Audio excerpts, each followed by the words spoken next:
Owning this new downtown Richmond restaurant is what Shane Thomas calls Welcome to Sweet Teas. a sweet dream come true.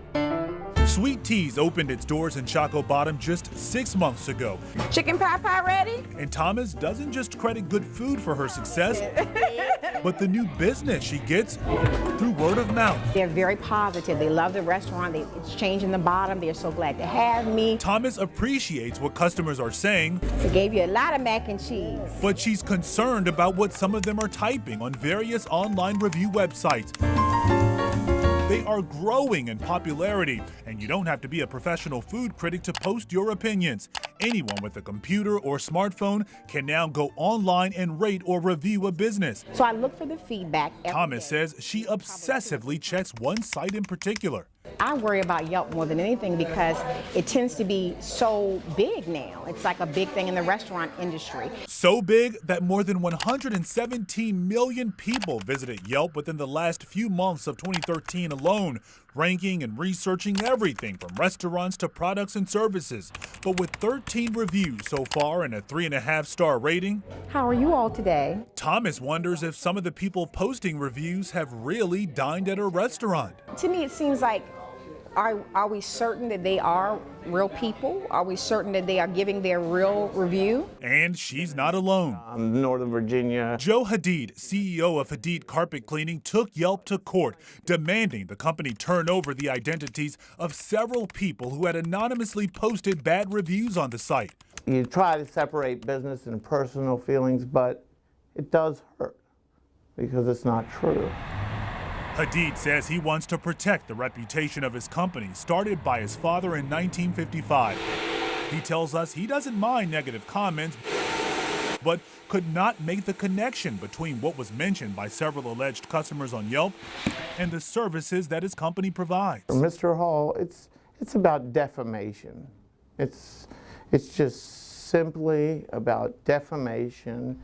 A lower court agreed, and recently so did the Court of Appeals of Virginia, saying Yelp must unmask the alleged customer's personal information and then hand it over to Hadid. The court's ruling states anonymous speech is protected under the First Amendment, but defamatory speech is not entitled to constitutional protection or the same protection as truthful or political speech. The courts based their decision off of a law passed by leaders here at the state capitol more than a decade ago. This law makes it easier for anyone, including you, to find out the identity of an anonymous online person. Essentially, all you need to do is explain to the court why knowing that person's identity is relevant for a lawsuit. We believe that the First Amendment requires businesses to show the court at least some evidence. Rebecca Glenberg with the American Civil Liberties Union is not pleased with the ruling, and her organization sides with Yelp. She says allowing businesses to obtain your personal information on mere speculation alone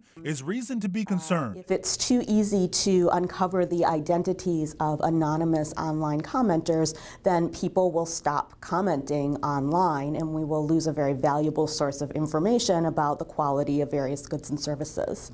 A spokesperson for Yelp tells me by email they've gone to great lengths to protect the integrity of the site, and they do have a process in place to identify and remove illegitimate comments. Also, in a post on their website, Yelp's senior director of litigation writes, in part, courts elsewhere have respected the First Amendment protection for citizens to speak anonymously. Yelp will continue the fight for free speech in Virginia.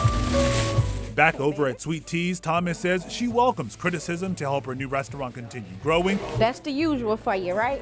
And better serve her customers, but says she does not want to lose business because of what she doesn't know and can't control. Why am I even so engrossed in it as a restaurant? What happened to the good old-fashioned way of doing business, you know? So now, is social media going to be the beginning of the end of good business? Thank you. Bye-bye. Meanwhile, Yelp says it plans to appeal the court's recent ruling. After this newscast, I'll meet you on WTVR.com. That's where we have information from Richmond marketing firm Madison & Main about how to sift through the confusion and identify legitimate reviews. In the newsroom, I'm Lorenzo Hall for CBS 6 News.